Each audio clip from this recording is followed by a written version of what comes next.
marka ilaahay subxaanahu wa tacaala na karsiiyey oo intaa ilaahay subxaanahu wa tacaala mashquul nooga dhigay oo howl nooga dhigay inaannu baranno oo aannu ku ictikaafno oo wakhtigeenna aannu ku bixinno aahaartii iyo dhaxalkii nabigeenna sala allahu wasalam wabaaraka calayh ayaan ilaahay uga mahad celinaynaa qofba meelaa lagu mashquuliyey adduunyadan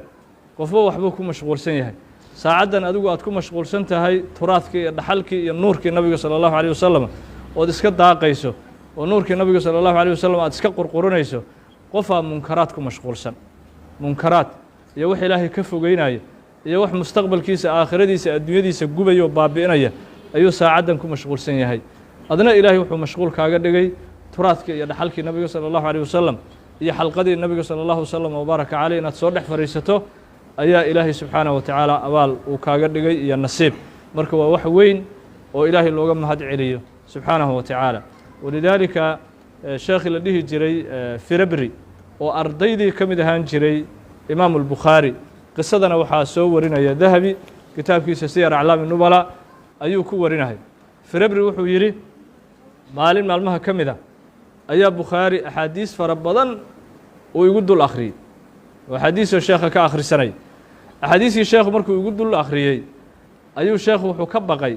inaan ku daalay xadiiska markaa oo majliska igu dheeraaday ayuu sheekhu markaa ka baqay markaasuu bukhaari wuxuu yidhi dib nafsan fa ina ahla almalaahi fii malaahihim wa tujaar fii tijaaratihim wa anta maca annabiyi sala allahu calayh wasalam wa asxaabihi wuxuu yidhi naftaada wanaag u sheeg iyo khayr iyo barwaaqo inaad nuur ku jirto naftaada u sheeg ina ahla almalaahi fii malaahihim dadka cayaarta iyo munkaraadka munkarkoodii ku dhex jiraan wa asxaaba tijaarati fii tijaaratihim dadka ganacsiga iyo dukaamada lagu mashquuliyo adduunyada aakhira aan nasiib ku lahayna ayagana ganacsigoodii isaga dhex jiraan ma haystaan nicmada aad haysatid ma haysataan wa anta maca annabiyi wa asxaabihi sala allahu calayh wasalam laakiin adigu firabriyow maalin walba markaad casharka iga akhrisanayso nabigaad la joogtaa iyo asxaabtiisii maalinuu sheekhu ka baquu yidhi inuu yidhaa yani ama majliska ku dheeraadu ku dhibsadaa markaasuu sidaa nabigu sala allahu calayh wasalam uu sheekhu sidaa igu yidhi wa anta maca annabiyi wa asxaabihi adigu firabriyow maalin walba nabiga sala allahu calayh wasalam iyo asxaabtiisay la joogtaa leanno maalin walba waxaad leedahay xadaثanaa fulaanu xadaثanaa abu hurayra qaala rasuulu llaahi salى اllahu عalيه wasalam qaala rasuulu llahi qaala rasuulu llah qaala rasuul maalin walba hadalkii nabiga salى اllahu عalيه wasalam ayaad ku celcelin walidaalika marka manqabadan lama wada haysto dad ma wada haystaan dadaa waxyaalo naftooda halaagaya ama wax adduunyadooda maaragtaahay dhaawacaya aakhiradoodii ayaa mashquul looga dhigay hadda ka hor sheekhan la yidhaaho khadiib اlbaqdaadi kitaabkiisa la yidhaho sharaf ahli اlxadiis ayuu wuxuu qiso ku sheegay wuxuu yidhi sheekh la dhihi jiray yaxya bnu akham ayaa wuxuu u yimid haaruunurashiid haaruunrashiid waa alkhaliifa alcabaasi khaliifiga cabaasiga ahayuu u yimid markaasuu madaxweynihii wuxuu su-aalay maa ambalu lmaraatibi u darajo la gaaro maxaa ugu fiican markaasaan waxaan idhi yidhi maa anta fiihi haaruunurashiidow wax adigu aad ku dhex jirto wax ka sarreeya miyaa jira oo bini aadamku uu raadiyo in madaxweynaha tahay khaliifa cabaasiyaa tahay intaasoo muslimiina ayaa ku hoos imaanaysa adiga markaasuu wuxuu yidhi madaxweynihii tacrifu ajalla mini ruux aniga iga weynaa jire ma taqaanaa iga darajo weyn ruux aniga nicmadan aan haysto nicmo ka weyn haysta ayaa jire ma taqaanaa ugu yidhi markaasaan yidhi ma garanayo adigu ii sheeg wuxuu yidhi haaruunu rashiid rajulu fii xalqatih qof xalqadii ku jira xadiiskii yaquulu dhahay xadaثanaa fulaanu xadaثanaa fulaanu qaala rasuulu اllaahi salى اllahu عalيه wasalam qofkaasaa iga nicmo badan u yidhi qofkaas ayaa iga nasiib badan u yidhi wuxuu yidhi naxnu namuutu wa nafna annagu waan dhimanaynaa waana iska baaba'aynaa wاlculamaau baaquuna maa baqiya dahru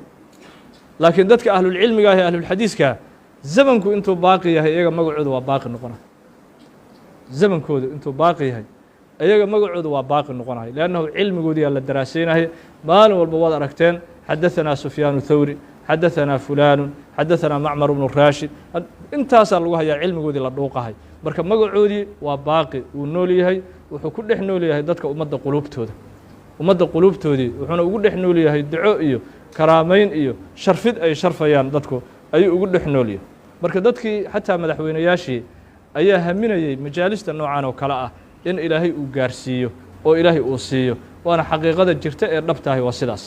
xaqiiqada jirta oo dhabtaahi sidaas wood walidaalika dadkii yaqiinay cilmiga xadiiska darajada iyo qiimaha uu leeyahay sheekhi la dhihi jiray dahabi kitaabkiisa tadkiraة الxufaad ayuu wuxuu uga qiseeyey sheekh la dhihi jiray moxamed bnu daahir almaqdesi moxamed bnu daahir almaqdesi wuxuu yidhi laqad bultu dama fii dalab الxadiiثi maratayn marata bibaqdaad wa marata bimaka wuxuu yidhi xadiiska markaan raadin jiray oon baran jiray laba gooraan dhiig kaadiyey u yidhi laba goor ayaa dhiig aan kaadiyo yidhi meel dheeraan u lugeynayay saadkii iyo sahaydiina way go-een oonna waa yimid iyo haraad laba goora waxay soo martay yidhi dhiig aan kaadiyey maratan bibaqdaad wa maratan bimaka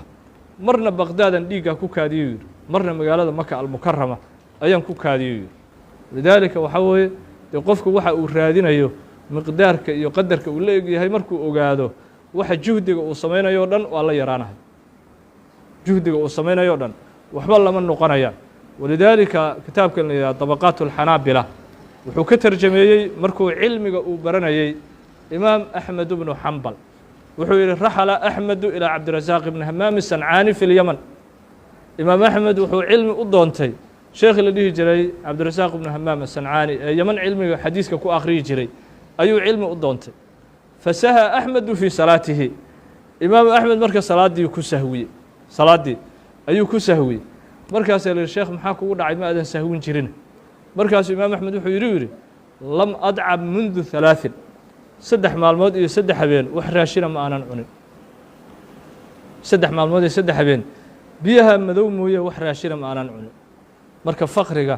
iyo dhibaatada iyo gaajada iyo mashaakilka waxay u marayeen waxaa weeye mar uun aad ka mid noqotaan dadka dhaxalka nabiga aruursaday salى اllahu waslm wbaaraka caleyh oo ilaahay nasiibkaa uu gaarsiiyey mar aad ka mid noqotaan ayuu dhahay walidaalika mar walbaba waxaa la dooni xalqada xadiiska qofku marka uu ku jiro ayadaa cibaado ah ayadaa nuur ah ayadaa cibaada waxbarashada ka sokay iyo inta axkaam iyo inta cilmi iyo taariikh iyo fiqhi inta laga guranayo oo culuum ah waxaa u dheeraada imdaadaadka iyo barakaadka kale ku socda xalqada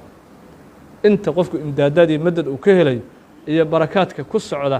ayaa ka sii badan cilmiga qofku meesha uu ka qaaday leanna waa xalqad rasuulkii adoo dhex fadhiya oo kale salى اllahu alيه wasalam xalqadiisii ayay la mid tahay nabiga xalqadiisa adoo dhex fadhiya lannu nabiga magaciisa mar walba qaala rasuulu اllahi salى اllahu عalayhi wasalam hadal sahlan ma aha maalin walba inaad leedahay qaala rasuulu اllahi salى اllahu عalayhi wasalam ma aha oo haddana dhegahaaga uu ku dhacayo oo qalbigaagii haddana uu ku dhacayo ereygaasi wax sahlan ma aha marka runtii waa wax weyn oo qof walba uu yeeda diiliyo ilaahayna subxaanaه wa tacaala waxaan ka baryaynaa ikhlaas ilaahay inuu nagu siiyo ilaahayna subxaanaه wa tacaala shafaacada nebigeenna salى اllahu عalayhi wasalam ilaahay uu nagu geliyo kuwii adduun iyo aakhiraba ilaahay uu ku aqbalo xalqadan ilaahay ha naga dhigo waxaan la aqbalin wax qiimo ah oo ay yeelanayaan ma lahan ilaahay kuwa maqbuuliinta ilaahay ha nagu daro subxaanaه wa tacaala walidaalika cilmigu si kasta oo u fara bato haddaan lagaa aqbalin wax qiimo ah yeelan maayo imaamu nawowi raximah اllahu tacaala kitaabkiisa bustaan اlcaarifiin la yidhaha wuxuu ku yidhi sheekhi la dhihi jiray oo cilmiga caruudka markaa alifay ayaa waxaa lagu yidhi bal ka waran sheekhow maxaad ilaahay kala kulantay ayaa la yidhi khaliil binu axmed alfarahidi ayaa la yidhi ilaahay maxaad kala kulantay waa sheekhii ikhtiraacay cilmiga alcaruud walqawaafi